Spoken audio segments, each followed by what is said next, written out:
ಮಾಡಿದ್ದು. Please madam, guess will be your return 1150 you have to do this for 1 minute. 1 ನಿಮಿಷಕ್ಕೆ ಹಾಕಿದ ತಕ್ಷಣ ತಿರ್ಗಾ ಅವ್ರು ನಮಗೆ 1 ನಿಮಿಷಕ್ಕೆ ಹಾಕ್ಬಿಡ್ತಾರಂತೆ.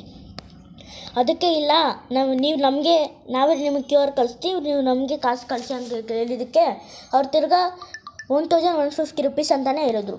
ಅದಕ್ಕೆ ನಾವೇನು ಮಾಡಿದ್ವಿ, ಇಲ್ಲ ನಮ್ಗೆ ಡ್ರೆಸ್ಸೇ ಬೇಕು ಅಂತ ಕೇಳಿದ್ದಕ್ಕೆ ಇಲ್ಲ, ನಾವು ಅವ್ರನ್ನ ಎಷ್ಟೊಂದು ಮೆಸೇಜ್ ಕಳಿಸಿದ್ರು, ಅವರೇನೂ ಇದು ಮಾಡಿಲ್ಲ.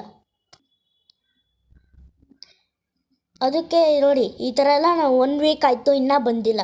ನಾವು ಅವ್ರಿಗೆ ಕಳಿಸಾದ್ಮೇಲೆ ವಾಟ್ಸಪ್ ಕೂಡ ಮಾಡಿದ್ವಿ.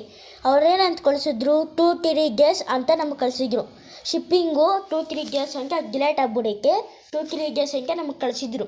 ನಾವು ಇದೇನು 2-3 days ಆಯ್ತು ಬಿಡಿ, 2-3 daysಲ್ಲಿ ಬರುತ್ತೆ ಅಂದ್ಕೊಂಡೇ ಇದ್ವಿ. ನಾವು ಇದನ್ನೆಲ್ಲ ಮಾಡಿದ್ವಿ, 20 May ಮಾಡಿರೋದು. ಅದನ್ನೆಲ್ಲ ಮಾಡಿ ನಮಗೆ ಒಟ್ಟು 11 days ಆಯಿತು. 11 days ಹೋಗಿ ತಿರ್ಗಿ ಸ್ಯಾಟರ್ಡೇ ಸಂಡೇ ನಾವೆಲ್ಲ ಮೆಸೇಜ್ ಕಳಿಸಿದ್ವಿ. ನಮಗೆ ಅಮೌಂಟ್ ಕೊಡಿ, ಇಲ್ಲಾಂದರೆ 1 week ಆಯಿತು, ನಮ್ಗೆ ಅಮೌಂಟ್ ಕೊಡಿ, ಇಲ್ಲಾಂದರೆ ಡ್ರೆಸ್ ಕೊಡಿ ಅಂತ ಎಷ್ಟೊಂದು ಕೇಳಿದ್ವಿ. ಅವ್ರು ನಮ್ಗೆ ಕೇಳೇ ಇಲ್ಲ.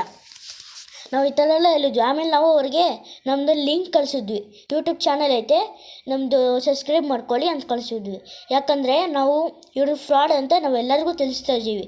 ಯಾಕಂದರೆ ನೀವು ಈ ಥರ ಮೋಸ ಹೋಗ್ಬಾರ್ದು.